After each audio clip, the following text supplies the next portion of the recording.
Thanks for listening to the ArtTactic Podcast. I'm your host, Adam Green. Hope everyone had a nice and relaxing holiday season. This time of year is always an interesting moment in the art world. Everything slows down. Galleries are closed. There are no major auctions. It creates this rare pause that gives people a chance to step back, recharge, and even reflect as we head into the new year. 2025 was an interesting year, to say the least. There were plenty of ups and downs, and the mood of the market seemed to shift multiple times throughout the year. I honestly cannot recall another year with this kind of volatility.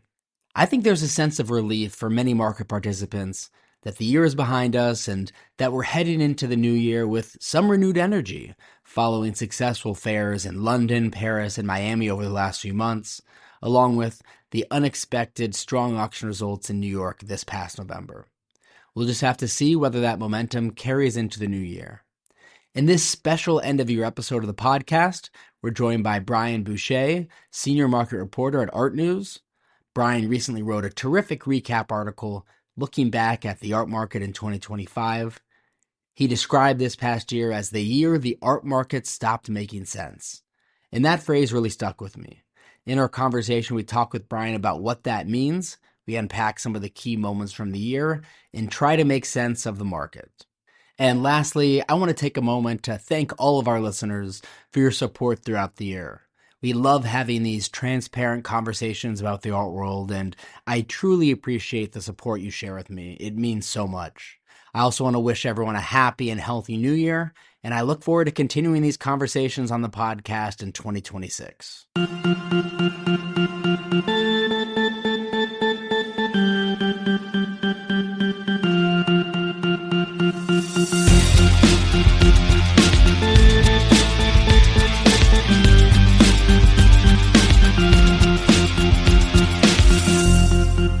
Brian, thanks so much for joining us. So flattered to be invited. Thank you for having me. Absolutely. Well, we really appreciate you taking a little bit of time out of your holiday season to join us and help us unpack the art market in 2025. And if our listeners haven't already, I definitely recommend they read your recent article in ArtNews where you do recap the year kind of month by month, highlighting some of the major events in the art market. In that article, you wrote a great line, which is the year the art market stopped making sense. Tell us a little bit what you meant by that line. Why did the art market stop making sense in 2025? Well, yeah, even looking back over the year for this article, and this was, to give all due credit, my editors sort of suggested that as a working thesis for for a way to look back on the year, and always great to be able to invoke the talking heads whenever possible. And it was a year of so many conflicting signals and successes at one month at auction and failures another month at another major auction, one fair doing well and another fair doing badly, that I think people are having a hard time assessing the health of the market overall. And you can find statistics and data and anecdotes to support different evaluations and assessments of the market. I'm sure you, like me, are an avid reader of Tim Schneider's Gray Market column, and he even went so far as to diagnose a sort of case of art market dysmorphia, that as we look in a mirror, we can't, get an accurate read on the shape and the size of the art market because of all these conflicting signals. I mean, for example, I look back to New York auctions in May that were estimated to maybe total as much as 1.6 billion and hammered only at 837 million. The fall Hong Kong sales were poor, like on a decade scale. Over the course of the year, and I'm sure we'll talk about this a little bit more, but something like 20 galleries either closed or closed locations. You had fairs canceling, and I'm sure there's, very different reasons for these things, but ADAA, Nada Paris, canceling or postponing editions. But on the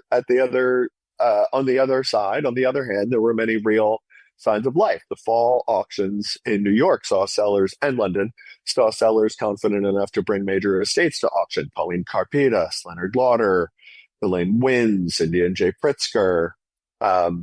And, you know, you also had at the same time galleries expanding, Sadie Coles, David Werner, Tadeusz Ropak, as well as smaller, newer galleries like Sebastian Gladstone. You know, people are looking to the Gulf region. Art Basel is expanding into Qatar and Freeze into Abu Dhabi.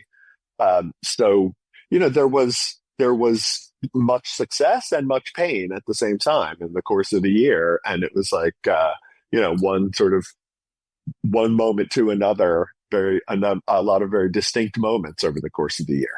Yeah, and you point this out in your article throughout the year that different art market events, whether we're talking about art fairs or auctions, they delivered very different performances at different moments in the year. Some did very well, some were much weaker. How unusual is that level of volatility within a single year? And what do you think that may tell us about how collectors were thinking throughout the year? Well, yeah, you know, I mean, one New York dealer who I'm friendly with, and I'll let them remain anonymous because this was just a remark over lunch and not for an interview, said, and I think of this particular dealer as like very, very sober and businesslike, said that rather than like an annual forecast for 2025, that this gallery like stopped and recalculated the financial forecast several times over the course of the year, right? And like Art Basel was described as a debacle. And then, you know, you heard everyone say between London and Paris that it was as though a switch had been flipped. I think Marion Maneker said that in his Puck newsletter. And I think that expression just sort of, you know, was really in the air. And so, you know, and if you want to talk about volatility, I mean, I think the gorilla in the room is, of course, the Trump presidency. I mean, as we look back on this year, we can only think about it as the first year of Trump 2.0 with an incredibly aggressively destabilizing approach to everything, you know, the museum world included. And, you know, with the imposition of tariffs on our three main trading partners early in the year, and then in a couple of months later on every nation on earth, including some islands that are inhabited only by penguins, as some clever people pointed out. I think we can only think about the sort of destabilizing force of that as being, you know, just an incredible factor in this year. I mean, as you look back, like, remember we were talking about annexing Greenland and Canada at a certain point, and the like, you know, actual deadly aggression against the Venezuelan supposed drug boats. You know, has sort of pushed those things into the seeming distant past. But I think that the level of volatility, you know, globally and in financial markets and in the psychology with a madman at the switch is exceptional. Yeah, and that gallery you mentioned that began doing these smaller, more focused forecasts for the year rather than just a single forecast because of these shifts and swings we saw in the market. That really resonates with me as I think back on, for example, the major art fairs this year. It feels kind of rare for this to happen, but there really were different moods from one to the next. As I think about Art Basel, their Switzerland edition versus their Paris one versus their Miami one, they all had very distinct levels of energy. And even at the start of the year, something like Freeze LA, coming on the heels of the fires in LA, that had a very unique atmosphere. It felt like a very peculiar year where each fair existed in its own context. Yeah, and that's even within the Basel fairs, right? I mean, Case talking to ArtNet described Art Basel in Switzerland in June as a debacle, and then, you know, tremendous energy in Paris. And so maybe part of this is like the Basel competition between the Basel fairs sort of sorting itself out. The Swiss capital just doesn't have the same appeal as Paris. It's a much sexier city, and they're newer art venues supported by the major luxury brands, and, you know, so much competition for the visit that they had to institute this sort of two-tiered VIP system with the very, very important people, you know, getting a few hours ahead of time in a sort of preview.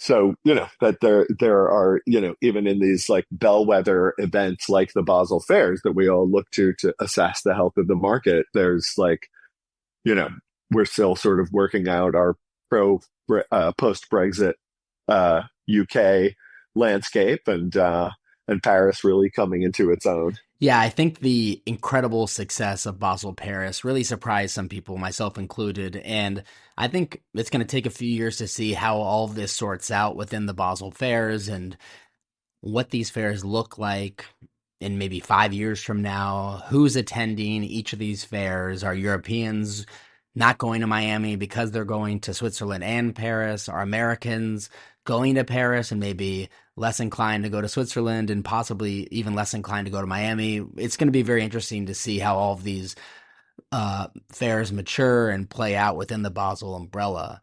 So you also discussed how several galleries closed this year, which of course feels like one of the biggest stories in the art world in 2025.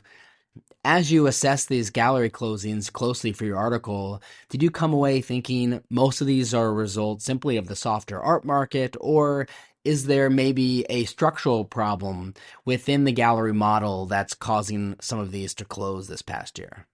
Well, that's again, it's a sort of a sum of each. There's some of each kind of story, right? I mean, there are so many different explanations. Like I wrote another article looking back on the year in gallery closures, and I invoked the Anna Karenina principle that every happy family is the same and every unhappy family is unhappy in its own way. And there's a whole principle named after this that for a complicated enterprise to succeed, all factors have to pull together, but a single factor can sink you. And a lot of dealers have been finding that out. And it just wasn't 2025. I mean, the galleries that closed in 2025, and there were like 20 prominent galleries that either closed or shut down some of their locations. And so I think there was an overexpansion among some galleries.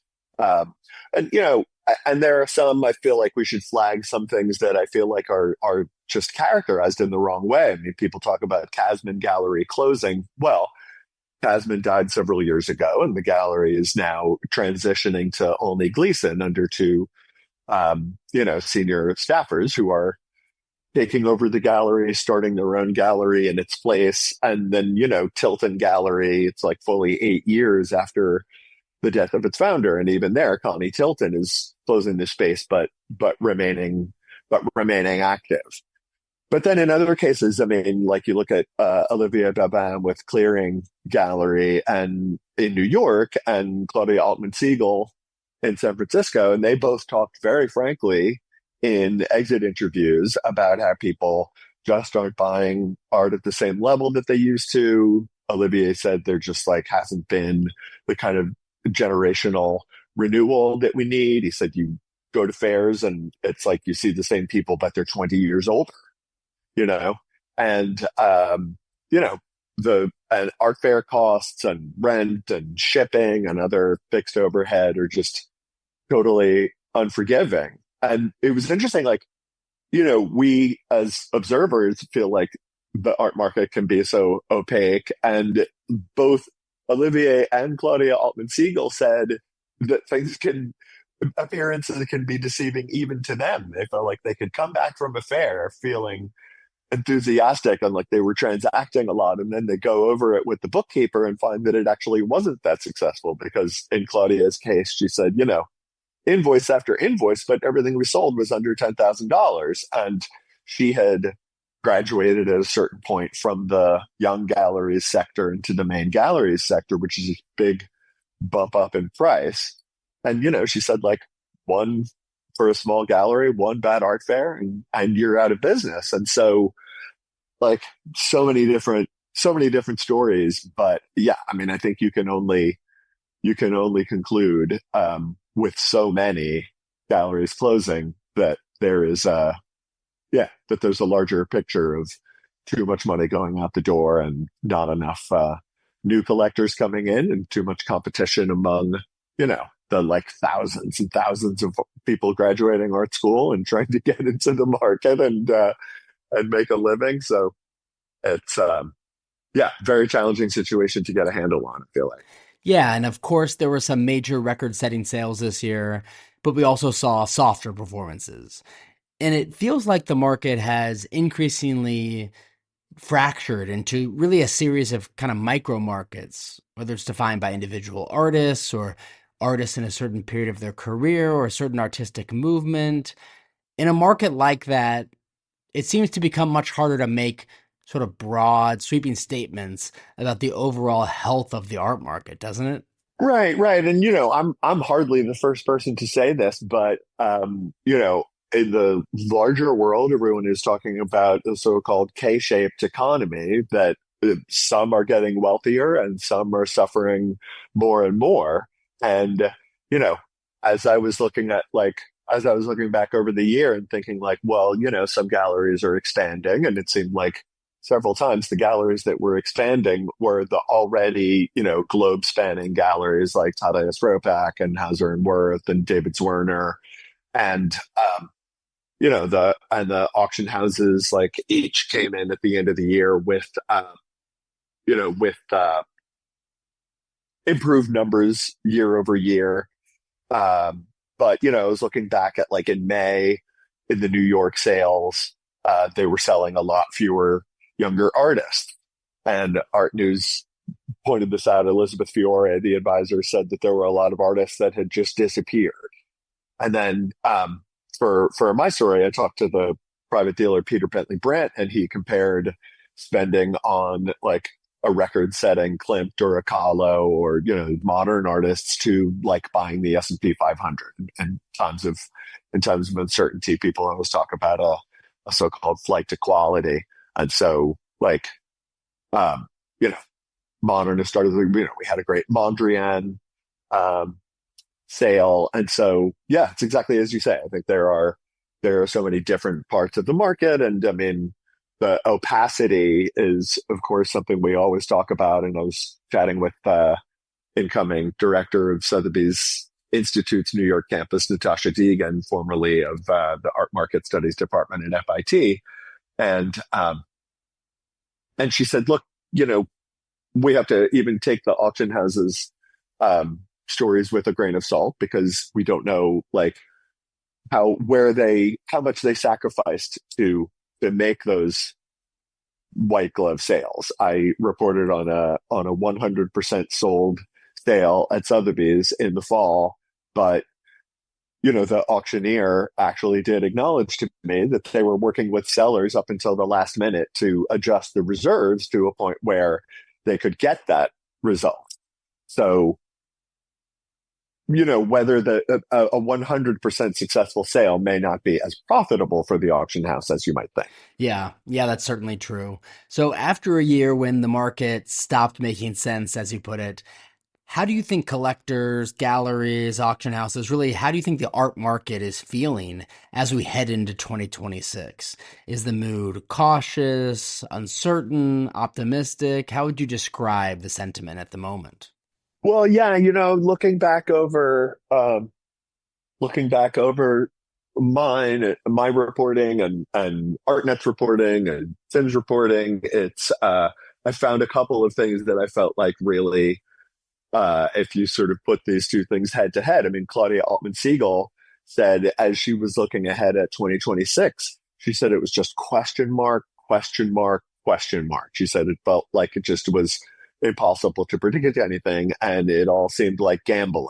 Now that's a small dealer in a selling a lot of younger artists and lower priced works, and wasn't able to make it work. On the other hand, the secondary market dealer Emmanuel Didana, who started a new secondary market business with Pace and David Schroeder, said, sales are coming back up, but it's going to take more work. So there you have like people from sort of polar opposite ends of the market in terms of the dollar signs involved and what sort of work they're selling. But again, you can find people saying it just seems I can't get a read on what's going to happen, and others saying, yeah, sales are coming back, but it's not going to be easy. And a number of people have said to me, yeah, you haven't seen the last of the gallery's closing stories either. I mean, we had wrapped my story on the gallery closures of 2025, and then the Paris gallery 1900 2000 closed its New York branch after 3 years.